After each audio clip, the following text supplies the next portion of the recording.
Olá, hoje nós vamos estudar os capítulos 21 a 24 do livro de 2 Samuel, versículo 1 do capítulo 21. A cronologia na Bíblia, ela nem sempre é linear. Talvez a fome aqui descrita possa ser datada nos dias em que Mefibosete chegou à corte de Davi e antes da rebelião dirigida por Absalão, mas isso é realmente incerto. A fome era um fenômeno nada incomum na terra de Canaã. Na Bíblia, a fome é, com frequência, reconhecida como uma manifestação do julgamento divino. Aqui o Senhor responde que a fome é pela culpa de sangue sobre Saul e sobre sua casa, pois Saul tinha tentado aniquilar os gibeonitas, embora, como é óbvio, ele tenha alcançado sucesso apenas parcial. Nós sabemos que os gibeonitas fizeram pacto com Josué e os israelitas no livro de Josué, em que continuariam a viver entre os israelitas, porém seriam usados para trabalhos pesados. Versículo 2 do capítulo 21. O acordo entre os israelitas e os gibeonitas está registrado no capítulo 9 de Josué. Embora Israel se tenha mostrado falho em fazer tal tratado, sem nada indagar ao Senhor, eles ainda assim sentiam-se obrigados a cumprir a promessa feita. A tentativa de Saul de aniquilar os gibeonitas não foi motivada por um zelo religioso, mas por um zelo nacionalista. Talvez ele tenha querido livrar sua tribo de nascimento, Benjamim, de sobreviventes amorreus indesejáveis. Versículo 3 do capítulo 21. Ao perguntar aos gibeonitas o que poderia fazer, Davi mostrou uma atitude humilde e preocupação com a justiça. Versículo 4 do capítulo 21. Israel não permitia que os povos subjugados executassem alguém sem a sanção israelita. Versículos 5 e 6 do capítulo 21. Os gibeonitas pediram a morte de 7 homens de Saul. Saul provavelmente havia matado bem mais gibeonitas do que isso. 7 era um número simbólico. Gibeá era a cidade natal de Saul. Uma vez que Saul tinha matado o povo deles em Gibeão, os gibeonitas queriam retribuir executando os descendentes de Saul em sua cidade natal. Versículo 8 do capítulo 21. Saul ainda tinha filhos vivos, que tivera com a concubina Rispa, provavelmente a que Abner havia dormido. Não devemos confundir o filho de Rispa, Mefibosete, com o filho de Jonatas, que Davi cuidava e que comia no palácio com o rei. Davi também pegou os filhos de Merabe, filha de Saul, que era a primeira filha de Saul que deveria ter se casado com Davi quando ele venceu Golias. Merabe se casou com Adriel, filho de Barzilai, o Meolatita, que também não deve ser confundido com Barzilai, o Gileadita, que ajudou Davi na fuga de Jerusalém por causa de Absalão. Nós vimos sobre Barzilai no vídeo de ontem. Versículo 9 do capítulo 21. O começo da colheita de cevada era normalmente durante o mês de Nisan, entre março e abril, o início do ano religioso. Versículo 10 do capítulo 21. Era considerado uma desgraça quando os corpos dos mortos eram transformados em carniça para as aves e os animais do campo. Rispa montou guarda sobre os cadáveres até que os mesmos pudessem ser sepultados. Versículos 11 a 14 do capítulo 21. Davi, motivado pela vigília de Rispa, mandou recolher os ossos de Saul e Jonatas, além dos ossos dos 7 enforcados, dando-lhes um sepultamento decente no túmulo de Quis, pai de Saul. Versículos 16 e 17 do capítulo 21. Isbi-Renob queria matar Davi porque a morte do rei aplicaria um sério golpe a Israel. Abisai salvou a vida do rei e matou o gigante filisteu. Ao verem o quanto Davi chegou perto da morte, disseram-lhe que não participasse mais com eles de batalhas. Através de sua liderança, Davi fornecia luz política, militar e espiritual para a nação. Mais que isso, havia crença de que a esperança de Israel e a promessa da bênção residia em Davi e na sua casa, o que era e é verdade na pessoa de Jesus Cristo. Versículos 18 a 22 do capítulo 21. Esses versículos descrevem, de modo breve, a derrota de 4 campeões filisteus nas mãos de Davi e seus homens. Embora seja difícil localizar esses eventos cronologicamente, com alguma precisão, sua colocação literária produz um prefácio apropriado para o Cântico de Louvor de Davi no capítulo 22. Agora nós vamos estudar o capítulo 22, versículo 1 do capítulo 22. O capítulo 22 situa-se historicamente no tempo de 2 Samuel 7, quando Deus faz um pacto com Davi, logo após Davi querer construir um templo para Deus. É um cântico de ação de graças, que mais tarde, levemente alterado, entrou no Saltério como Salmo 18. Versículos 2 a 4 do capítulo 22. Rocha, no sentido de rochedo, protuberante e imóvel, e não uma simples pedra. É uma palavra comum na Bíblia para descrever o apoio e a defesa que Deus concede ao seu povo. Os versículos 2 a 4 são um louvor introdutório a Deus como Salvador. Versículos 5 e 6 do capítulo 22. Esses versículos enfocam a aflição de Davi e uma linguagem figurada, falando de como as ondas podem ser grandes e furiosas e as torrentes como enchentes que inundam. São consideradas símbolo de aflição e destruição. Versículo 7 do capítulo 22. O versículo 7 é a petição de Davi a Deus. Davi fala do templo do Senhor e ele está se referindo ao lugar da morada de Deus, que poderia ser seu templo celestial ou a tenda onde a arca de Deus repousava. Versículos 8 a 16 do capítulo 28. Esses versículos se trata da resposta do Senhor em demonstração através dos elementos da natureza. Davi descreveu o terrível furor de Deus e o caráter aterrador de sua presença ao entrar em seu mundo em favor de seu servo. A voz do Senhor, com frequência, é comparada a um trovão. Os relâmpagos, algumas vezes, são descritos como as setas do Senhor.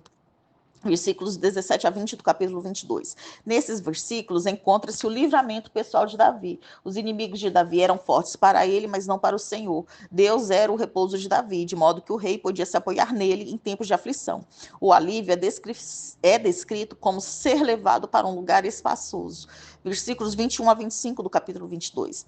Nesses versículos vemos a inocência de Davi. Ele não estava reivindicando justiça própria ou impecabilidade, em qualquer sentido absoluto. Antes, ele asseverava sua falta de culpa no tocante a seus inimigos e a sua confiança de que o Senhor recompensa aqueles que buscam ser fiéis a ele.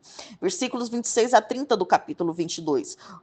Os versículos 26 a 30 se trata da fidelidade do Senhor e, de certa forma, da lei da semeadura. Quem é fiel, íntegro, puro e humilde, o Senhor procede da mesma forma para com essas pessoas. Porém, ele se torna inflexível em relação aos perversos e abate os orgulhosos. Davi declarou prontamente que o Senhor era a fonte do seu poder real. Versículos 31 a 37 do capítulo 22.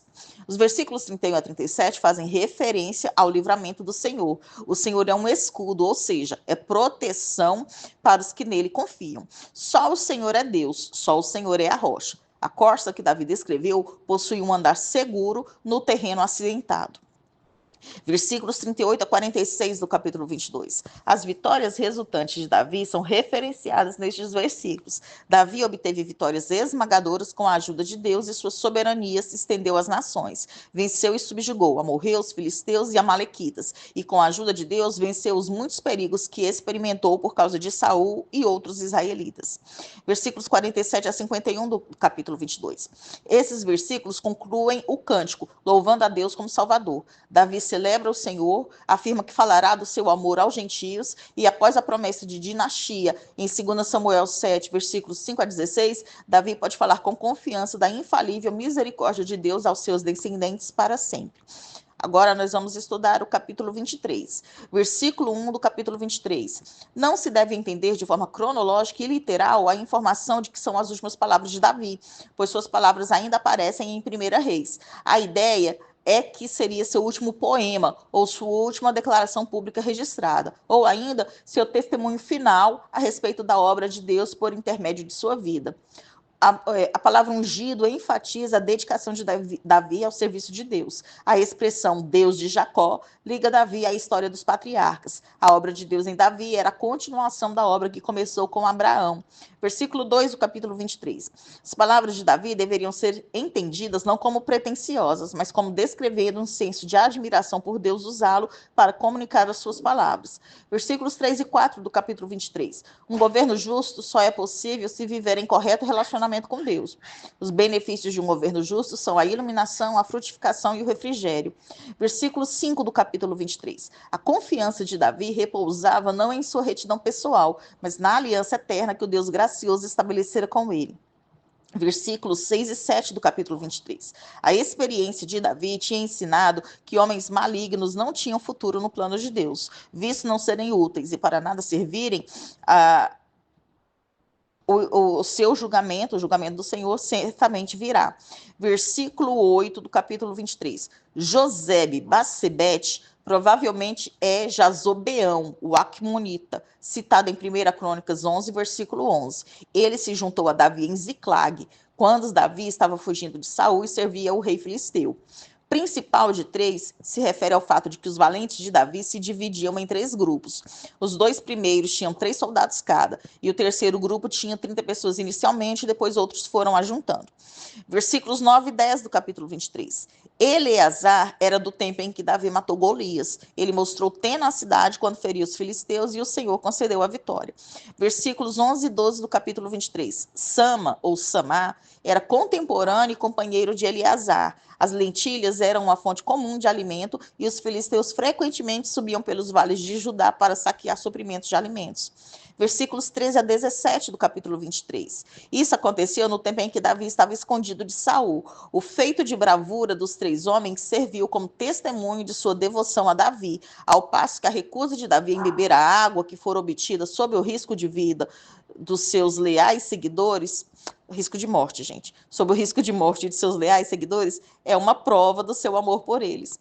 Versículos 18 e 19 do capítulo 23. Abisai exerceu um papel de liderança na ascensão de Davi ao poder e a realiza. Abisai era irmão de Joabe.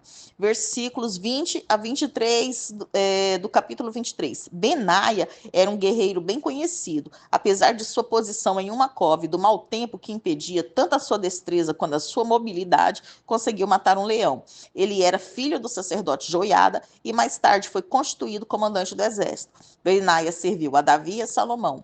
Versículos 20 a 39 do capítulo 23. Azael era irmão de Joabe e Abisai e foi morto por Abner, em 2 Samuel 2, versículos 18 a 23. Arodita era uma pessoa do vale de Arode. Tecoíta era cidadão de Tecoa. Anatotita era da cidade de Anatote, uma cidade localizada em Benjamim, assim como Gibeá, mostrando que Davi conseguiu seguidores até entre a tribo de Saul. Eliã era o pai de Batseba. No exército de Davi tinha estrangeiros, no seu exército seleto, são estrangeiros que conheceram Davi e decidiram se aliar a ele. E Urias era o marido de Batseba, que morreu em combate, colocado na frente da batalha, a mando de Davi. Agora nós vamos estudar o capítulo 24. Versículo 1 do capítulo 24. Não é mencionado aqui qual foi o pecado que atraiu a ira de Deus. O Senhor permitiu que Satanás incitasse Davi a fazer um censo, um ato que, embora aceitável sob certas circunstâncias, neste contexto provavelmente revelava que Davi estava depositando a confiança em sua força militar do que na proteção e orientação do Senhor. Versículos 2 e 3 do capítulo 24. Davi mandou Joabe contar todo o Israel, e Joabe parece ter se preocupado com os motivos do rei, embora tenha encoberto sua preocupação com palavras de bênção. O povo poderia interpretar o recenseamento como um sinal de que Davi planejava aumentar os impostos ou convocar mais soldados. Versículos 5 a 8 do capítulo 24. Estes versículos indicam que o recenseamento foi iniciado pelo sul, a leste do Rio Jordão, tendo continuado em sentido horário por toda a região, até chegar finalmente a Berseba. Foram gastos 9 meses e 20 dias, mas a maior parte desse tempo foi gasto fazendo-se o recenseamento. A própria viagem teria sido realizada em questão de poucas semanas. Versículo 9 do capítulo 24. A quantidade de homens que puxavam da espada mostra que o propósito do censo era militar. Versículos 10 a 12 do capítulo 24. O apelo de Davi pedindo perdão pode ter sido concedido por Deus até mesmo antes da chegada de Gade. Mesmo assim, tal como no caso do pecado de Davi contra Urias e Batseba, o perdão recebido não significava que o pecado não teria maiores consequências. O Senhor enviou Gade para confrontar a Davi, da mesma maneira que antes tinha mandado o profeta Natã. Versículo 13 do capítulo 24. A seriedade das opções que Deus deu a Davi como punição revelavam a gravidade do pecado de Davi. Versículo 14 do capítulo 24. Algumas vezes a escolha de Davi é inferida como tendo sido egoísta, mas todas as 3 opções, incluindo a fuga de inimigos, custaria vidas. A motivação que impelia Davi era inteiramente diferente, pois ele já havia aprendido que as misericórdias do Senhor são grandiosas. Versículo 16 do capítulo 24. Quando o anjo que Deus enviara para trazer a praga estendeu sua mão sobre Jerusalém para destruí-la, a opinião de Davi se mostrou correta, pois o Senhor poupou a cidade. Araúna era um jebuseu que continuou morando na região, mesmo quando Davi tomou Jerusalém dos jebuseus. Versículo 17 do capítulo 24. O coração de Davi, tal como o coração de Deus, se entristeceu ante o sofrimento que ele viu entre seu povo. Na qualidade de rei e pastor de Israel, Davi sentiu compaixão e, sem saber que Deus, em sua misericórdia, já havia afrouxado a sua mão, pediu que Deus pesasse a sua mão somente sobre ele. Davi merecia ser punido por seu pecado, ao passo que o povo era inocente. Versículo 20 do capítulo 24. A eira de Araúna ficava ao norte de Jerusalém, na área onde Abraão havia oferecido Isaque como sacrifício e onde Salomão mais tarde construiria o templo.